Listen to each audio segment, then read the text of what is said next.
Bonjour, j'ai un peu le trac, mais j'essaye, comme la dernière fois, c'est le cœur qui va parler. Hein, parce que, donc je me présente, c'est Boublienza Chakib, co-gérant de la salle Boublienza. Donc j'ai préparé une petite présentation, on va aborder une présentation de l'entreprise. Ensuite, on va discuter sur l'impact de la logistique sur la compétitivité des produits exportés. Et le troisième point, c'est les exportations vers la Chine. Et donc, on commence par la présentation de l'entreprise en quelques chiffres. Donc, Boublienza, Salle Boublienza est une entreprise familiale. Nous sommes à la 4e génération d'exportateurs. On ne fait que l'export depuis des générations. Mon arrière-grand-père, mon grand-père, mon père et moi, je suis à la 4e génération et on prépare la 5e génération, Inch'Allah. Société familiale, donc le groupe, nous sommes 2 frères et 2 sœurs. Mon père est un hydraulicien de formation. Nous sommes 2 frères et 2 sœurs. Moi, je m'occupe de tout ce que j'ai fait, les sciences commerciales, spécialité finance. Donc, je m'occupe de tout ce qui est commercial et tout ce qui est administration. D'ailleurs, nous avons d'excellentes relations avec la douane, le ministère du Commerce. Mon frère, il a fait maintenance industrielle, donc il s'occupe de tout ce qui est production, maintenance. J'ai une sœur qui est biologiste, elle s'occupe de tout ce qui est recherche et développement, analyse produit. Et une deuxième sœur qui est agronome, elle s'occupe de toute la partie pépinière, plantation et développement de la plantation du caroubier en Algérie. Capital social de l'entreprise, nous sommes une petite société, capital social de 220 millions de dinars. Inch'Allah, on va passer à 500 millions de dinars en 2019. Nous avons 2 unités de production, une à Remchi. Les 2 unités sont installées à Tlemcen. Hein. Donc on fait la collecte au niveau national. On a des points d'approvisionnement dans chaque wilaya, parce que le Kharroub c'est généralement dans le littoral. Nous avons 1200 km de littoral. Et donc, nous avons des points de collecte au niveau de chaque wilaya et on fait l'approvisionnement, on ramène la marchandise à la première unité qui est à Remchi, on fait la première transformation, une partie de la première transformation est exportée à l'état brut et ensuite on transfère la deuxième partie qui n'est pas transformée à l'unité de Zenata pour produire de la poudre de caroube. Donc, nous avons était l'initiateur de la création de centres de recherche et d'innovation parce que la législation algérienne ne permettait pas de créer des centres de recherche et d'innovation pour les entreprises. Et donc, on a travaillé avec M. le feu Berti Belhaïb, et on a fait un travail de 2014 à 2016 et on a créé avec le CNRC un code dans la nomenclature du CNRC, entreprise de recherche et d'innovation, et aujourd'hui, chaque entreprise algérienne a la possibilité de créer un centre de recherche et développement. Parce qu'une entreprise, elle doit se reposer sur 2 choses stratégiques. La recherche et le développement et des réseaux au niveau mondial. Donc on ne peut pas parler de l'exportation si on n'a pas de recherche et d'innovation et si on n'a pas de plateforme et réseau à l'international. Nous avons aujourd'hui 3 projets de valorisation de produits agricoles et forestiers, parce que notre vision, on n'accepte pas d'exporter des produits à l'état brut, parce qu'on est obligé de créer de la valeur rajoutée en Algérie, créer de l'emploi en Algérie, c'est notre devoir et c'est notre rôle. Aujourd'hui, nous avons 120 collaborateurs directs qui travaillent dans les 2 sites de production. Pendant la période de collecte, nous avons environ plus de 1000 personnes qui travaillent en termes de collecte, parce que vous savez qu'en Algérie, nous n'avons pas des plantations de caroubiers, mais nous avons des plantations à l'état sauvage. Et donc, nous avons un réseau réparti à travers le territoire national. Nous avons un système de collecte pyramidal, donc ça remonte du cueilleur, chef de zone, chef de région, ensuite l'unité de production. Nous exportons nos produits vers 30 pays. Aujourd'hui, nous sommes à 32-33 pays. À l'échelle mondiale, dans les 5 continents. Et peut-être nous sommes la seule entreprise en Algérie à avoir exporté 100% de son chiffre d'affaires depuis les 24 dernières années parce que nous avons démarré la production en 1994. Auparavant, notre activité principale était mes arrière-grands-pères et mes grands-pères travaillaient dans les fruits et légumes, l'olive de table et l'huile d'olive. Donc on exportait les fruits et légumes, l'olive de table et l'huile d'olive. Oups.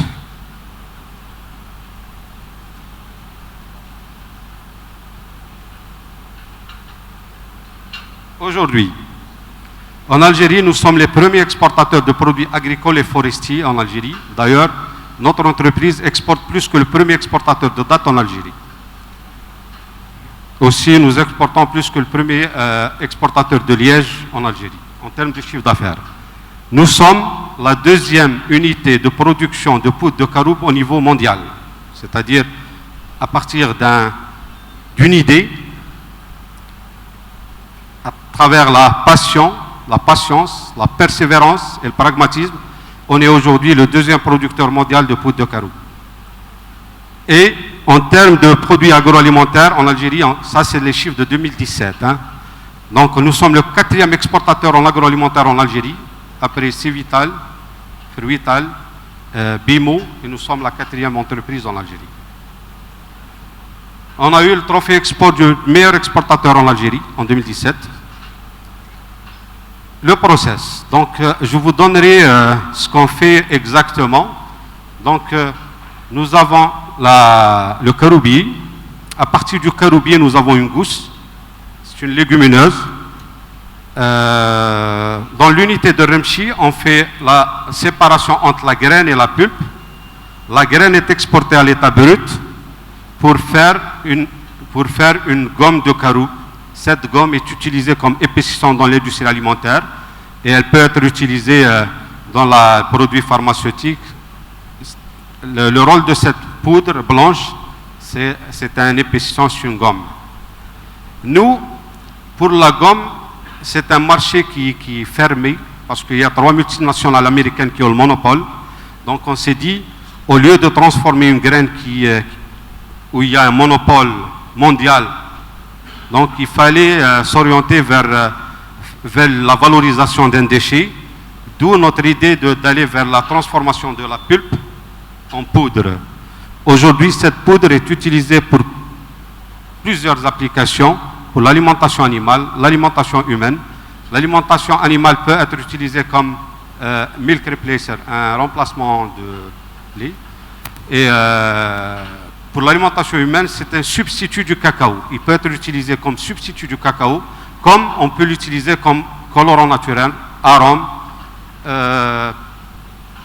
produit phytothérapeutique, parce qu'on sait que la caroube peut traiter pas mal de problèmes gastriques, transit intestinal, diarrhée et autres.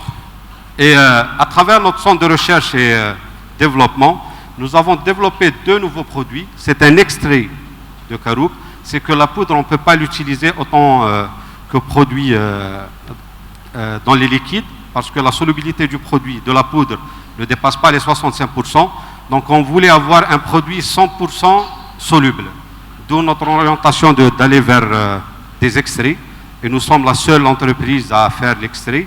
Et aussi dans notre culture, en tant qu'Algériens, nos grands-pères, grand-mères utilisaient la caroube pour traiter tous les problèmes gastriques.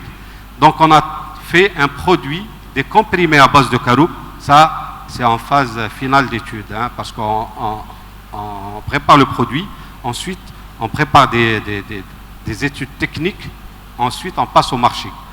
Et donc, on a fait, à travers notre centre de recherche et développement, nous avons réalisé des comprimés 100% naturels qui peuvent être utilisés pour le traitement des diarrhées dans un cadre curatif ou préventif. Nos exportations, donc on est sur les 5 continents, par exemple en Afrique, on exporte vers le Ghana, vers le Nigeria. En Europe, on est partout. On est en France, en Espagne, en Russie, en Allemagne, en Ukraine, en Italie, en Bulgarie, en Belgique, Royaume-Uni, Serbie, Roumanie, Croatie et autres. L'Amérique du Nord et l'Amérique du Sud, nous sommes aux États-Unis, on exporte vers les États-Unis, on exporte vers le Canada, on exporte vers le Guatemala, on a exporté pour le Costa Rica, le Mexique et l'Uruguay. Aussi, pour le Far East et l'Asie, on exporte vers la Thaïlande, vers le Vietnam, vers la Corée du Sud, Taïwan, l'Indonésie, le Cambodge, l'Inde et la Syrie. Pour la Chine, j'ai mis des points d'interrogation parce que exporter vers la Chine, c'est vraiment pas évident. Hein. Et d'ailleurs, on va en parler. Pays d'exportation, c'est l'Asie. Et l'Australie, on exporte vers le port de Sydney. C'est un marché très exigeant. Et exporter vers l'Australie, c'est vraiment pas une mince affaire. Parce qu'ils sont très exigeants en termes de qualité, en termes de performance. Quand on parle de marché américain, canadien, européen et australien, notre objectif pour 2019, c'est le marché japonais, parce que on veut aller plus loin, parce que le marché le plus exigeant au monde, c'est le marché japonais. Donc, en termes d'organisation, on ne peut pas aller vers l'exportation si nous n'avons pas mis en place une organisation aux normes internationales. Et donc, l'entreprise a commencé ses certifications par la mise en place du système HACCP. Ensuite, on a fait l'ISO 9001. Ensuite, l'ISO 22000. Notre produit est certifié halal. Vous dites pourquoi halal? On est obligé, si on veut exporter vers l'Indonésie ou la Malaisie, on est obligé d'être certifié halal. Mais le comble, c'est que nous sommes certifiés halal par une entreprise américaine. Parce que moi, j'adore cette histoire halal. Au départ, on avait une fatwa. Parce que je voulais avoir le certificat halal, mais malheureusement, c'était une première en Algérie. Donc, je suis allé chez l'imam du quartier. Je lui ai dit, je veux avoir le certificat halal. Il m'a dit, c'est pas dans mon domaine. Et donc, il a regroupé 5 ou 6 une commission. Ils se sont déplacés à l'usine. Et on a travaillé avec cette fatwa pendant 5 ans. Et à un moment donné, on a voulu aller vers le marché indonésien et malaisien. Le client a demandé, le potentiel client a demandé le certificat halal.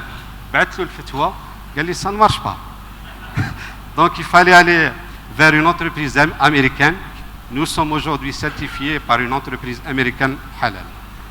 Ensuite, l'exigence de marché nous a poussé à aller vers la certification bio.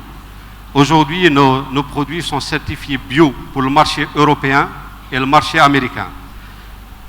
On a participé l'année passée dans un salon à Las Vegas et on a vu que la tendance mondiale pour les 10 prochaines années, c'est l'orientation vers les produits naturels. L'Algérie a un potentiel énorme. Nous avons des capacités énormes. Je pense que nous avons de la place, nous avons les capacités, nous avons la ressource humaine.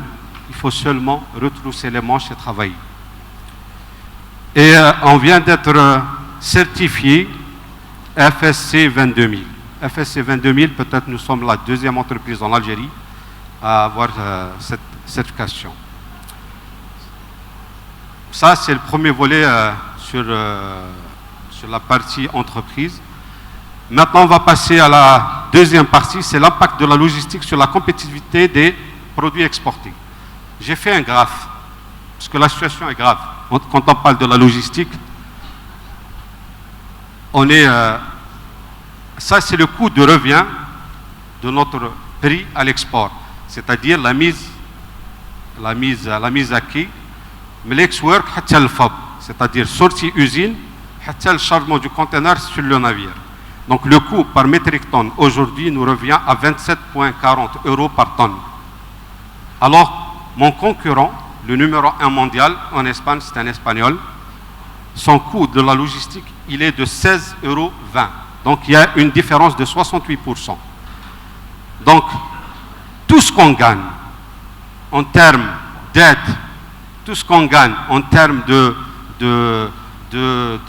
subventions, en termes de coût de l'énergie, en termes de coût de main-d'œuvre, il y aura la logistique. Donc, je voulais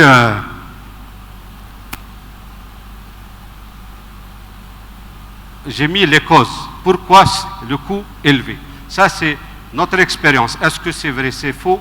C'est notre façon de voir les choses. Moi, je dis que cette compagnie maritime, au niveau mondial, assure 70% du trafic mondial, dont 3 assurent 45% du trafic. Alors, vous acceptez ou vous acceptez. Vous n'avez pas le choix. Le deuxième point, un chevauchement entre l'import et l'export au niveau de nos ports. Dans tous les ports du monde, ils ont les mêmes, il y a un chevauchement entre l'import et l'export. Mais nous, on n'exporte rien. Donc on doit donner de l'importance à l'export. Absence de e-management ou digitalisation, plateforme électronique entre les différents intervenants dans nos ports. تدخل البور البوليسي يحبسك الديواني يحبسك le PG يحبسك donc c'est pas évident, c'est pas fluide. Absence d'indicateurs de performance. On a parlé depuis hier sur les infrastructures, l'État a fait, mais on a toujours oublié la ressource humaine. Nous avons des gens qui sont très formés, mais on doit mettre en place des indicateurs de performance. Et à titre d'exemple, au niveau de nos ports, on fait 5 à 10 manipulations par heure. Quand on dit manipulation, c'est chargement conteneur, déchargement conteneur, alors que la norme, elle est de 30-35 manipulations par heure. Donc un navire qui accoste ne doit pas dépasser 12 à 18 heures. Donc c'est des surestaries, c'est des surcoûts, c'est des... absence de forwarder et sociétés spécialisées purement dans la logistique. On a des transitaires, on a des commissionnaires en douane, on a des commissionnaires en transport, mais on n'a pas trouvé, personnellement, nous n'avons pas trouvé des professionnels où on peut négocier avec eux des tarifs et des taux, parce que j'ai essayé de négocier avec eux tout ce qui est fret maritime, et on n'a jamais obtenu ce qu'on voulait. Négocier avec les compagnies directement, on a pu obtenir des meilleurs taux à travers les commissionnaires au transport ou en transit. Donc, absence de synergie entre les différents intervenants dans la chaîne logistique. Donc, nos recommandations pour cette première partie, donc le rachat, parce que certes, la CNAN, on peut la doter, on peut lui donner des fonds, mais elle n'a pas, je pense, elle peut livrer on peut utiliser la CNAN pour des petites destinations en Europe. Mais on ne peut pas aller avec la CNAN aujourd'hui pour de longue distance. Et donc, à mon avis, à un moment donné, la CMA-CGM, elle était en difficulté financière. Il fallait racheter les parts et rentrer avec CMA-CGM. Ou, dernièrement, on a eu la société coréenne, la société qui a fait faillite. Il fallait la racheter. Et parce qu'une compagnie de telle envergure, elle a le réseau et elle a la maîtrise. Le deuxième point, la mise en place d'indicateurs de performance à tous les niveaux et motiver les gens qui travaillent. Parce qu'on a tendance à mettre des indicateurs de performance, mais on ne motive pas les gens qui travaillent. Il y a des gens qui travaillent, il y a des gens qui ne travaillent pas. Donc il faut ramener les gens qui ne travaillent pas à travailler, et les gens qui travaillent, il faut les motiver. Séparer les circuits entre import et export, exemple au niveau des scanners et zones de magasinage, c'est-à-dire un conteneur qui est destiné à l'export, on ne doit pas faire la chaîne avec des conteneurs qui vont vers l'import, parce que il y a un problème de coût de logistique. Accompagner la création de sociétés algériennes, privées ou publiques, de forwarding. Sensibilisation et formation. La formation, elle est importante, de l'ensemble des intervenants sur la logistique. Ce que c'est la logistique, car la logistique, c'est une science. Donc il faut que la logistique doit être enseignée. C'est une science, ça reste une science. Donc exporter vers la Chine. Le troisième thème, c'est exporter vers la Chine. C'est un sujet qui me tient à cœur parce que on galère. Hein. Donc la Chine est le premier fournisseur de l'Algérie. Importer de Chine, c'est facile. Business. Par contre, exporter vers la Chine, ce n'est pas une mince affaire. Il y a une procédure d'enregistrement préalable du produit auprès de leur ministère de l'Agriculture pour les produits comme le nôtre. Parce que On a deux types de produits. Si on exporte le produit pour l'alimentation humaine, c'est quelque chose. Mais pour l'alimentation animale, il y a plus de restrictions. Et donc, la procédure, elle est tellement complexe. Et les étapes d'enregistrement, donc, pour faire une exportation, il faut faire un enregistrement préalable.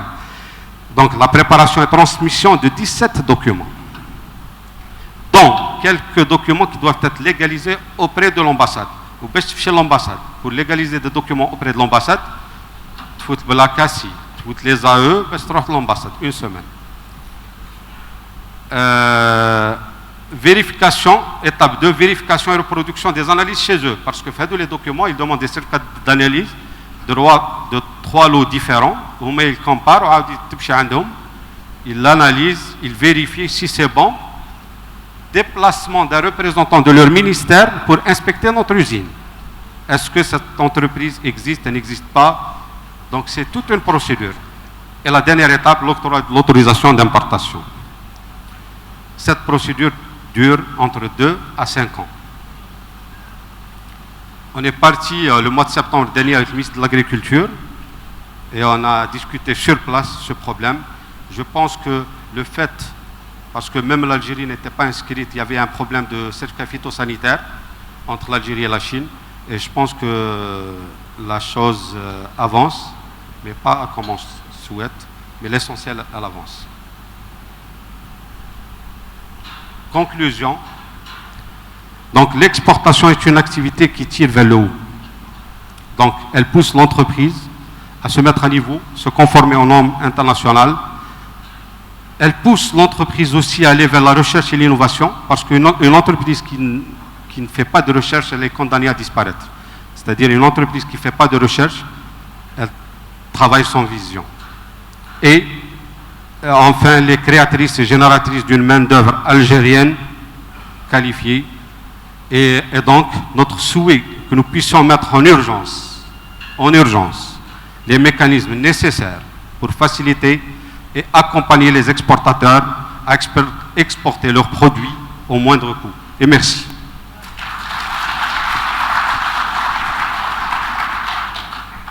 Je voulais remercier parce que à chaque fois, on a tendance à critiquer la douane. Moi, avec la douane, on a fait un travail extraordinaire ces 24 dernières années. Je tiens à les remercier pour leurs efforts, pour la modernisation de toute la partie exportation et les facilitations que nous avons eues avec la douane. Le ministère du Commerce, je mets la FSPE, ils sont toujours là, disponibles. Et je remercie tout le monde, l'équipe CITEM. Merci beaucoup et j'espère... Il reste encore 5 minutes s'il y a éventuellement des questions. Allez-y. Merci. Je suis M. Serrail. Je suis très surpris par ce que vous avez fait et bravo, à Texas. Je veux vous informer d'un point, mais poser des questions. Il y a quelques années, nous avions réalisé nous-mêmes, moi-même d'ailleurs, à la tête d'une équipe, des études qui s'intitulaient « La valorisation des produits de l'agriculture algériens vers les pays du Nord ». Et nous avons pris notre bâton de pèlerin, nous avons réalisé une série de visites dans des pays comme la Suède, la Norvège, la Finlande, la Belgique, l'Angleterre, la Suisse. Et parmi la liste des produits figure justement la caroube. Et à travers ces différentes analyses, la caroube est aussi demandée dans certains laboratoires, circuits de laboratoire, ou même des produits d'aliments de bétail, dans le sud, même en Finlande. Je me suis moi-même déplacé en Finlande, j'étais même à moins 27 degrés, pour étudier sur place comment se comportait la farine de caroube lors de son traitement dans ce pays-là. Alors, est-ce que vous avez, en plus de la liste que vous aviez, est-ce que vous avez pris des contacts ou là vous avez laissé de côté ce côté du monde, les pays du Nord? Ce sont des pays très sérieux, ils ont une manière de travailler, ils ont une très bonne organisation en termes de logistique. On a même visité les grosses Markthallen en Allemagne, nous avons visité les coopératives en Suède, à Malmö, etc. Et donc nous sommes témoins, nous sommes des Algériens, nous sommes témoins de ce qui se passe là-bas. Il faut en profiter si toutefois vous êtes ouvert à ce côté-là. Maintenant, il y a d'autres petites questions. Faites vite s'il vous plaît parce qu'il Oui, n'y a pas beaucoup de temps pour répondre. le sujet est très très important. Pourquoi? Parce que moi je lis la caroupe à d'autres produits de valeur. Et récemment, même à Bouira, lors d'un séminaire, nous avions parlé comment reprendre ces produits-là vers l'expo. Alors, est-ce que vous avez par exemple un programme de remise en forme de certaines régions forestières pour sauver le caroubi? Parce qu'il y a des endroits, notamment durant la décennie noire, le caroubi a souffert. Exact. Il est jeté, il est mal ramassé, il est sali, etc.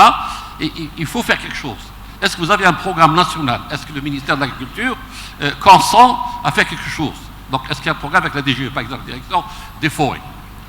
Le deuxième aspect, est-ce qu'éventuellement vous avez contacté au moins l'office algérien des produits aliments, des produits de bétail, pour justement la mise en valeur d'une partie de ce caroubi pour l'aliment des bétails? Parce qu'il y a une partie, en dehors de la pharmacie, on sait qu'il y a une partie qui peut servir comme adjuvant pour l'aliment des bétails, alors que nous sommes importés. Est-ce que vous avez pensé à cela? Parce qu'il y a de l'argent, il faut le valoriser. Barakallah Rabbi Aounkoum, c'est extraordinaire.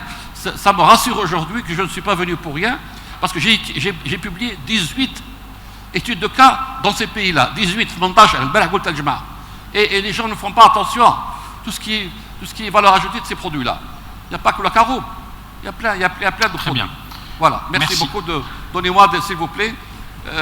فرح لي قلبي اعطيني quelques معلومات بالشيء اللي خدمناه في السابق dans le cadre du ministère du Commerce d'ailleurs, financé par le Fonds européen pour le développement et exécuté par le Centre de commerce international de Genève. Merci, monsieur Sarr.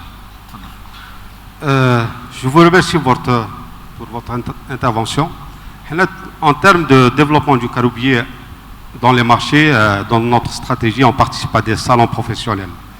Il y a 2 semaines de cela, nous avons participé dans le plus grand salon au niveau mondial pour l'alimentation animale, l'élevage et le machinisme agricole.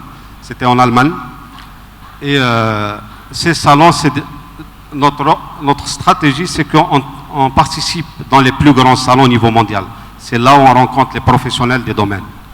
Et pour vous dire, on a eu des contacts de l'Europe du Nord, les pays scandinaves. On est en phase de discussion. Parce que vous savez que le kharro fait 60% de sucre, et quand on dit sucre, on dit calories. Donc il y a une demande dans le pays nordique avec les moins de 27 degrés, on a besoin de sucre naturel. Pour le travail avec le ministère de l'Agriculture, moi je salue le ministre de l'Agriculture, M. Bouazgui, parce que c'est le seul. Peut-être il y avait des gens avant lui qui ont pensé au développement des produits forestiers. Actuellement, on est en train de faire un travail, et d'ailleurs demain nous avons une séance de travail au niveau de l'hôtel Mercure pour le développement de la filière caroube en Algérie, et en partenariat avec le FAO. Donc si vous êtes là, on vous invite à participer à l'hôtel Mercure demain, Inch'Allah. Très bien. Merci beaucoup, Chekib Boublenza, pour cette présentation et pour cet atelier. Vous avez également consommé votre demi-heure. C'était le 7e workshop de cette seconde journée du CITEM.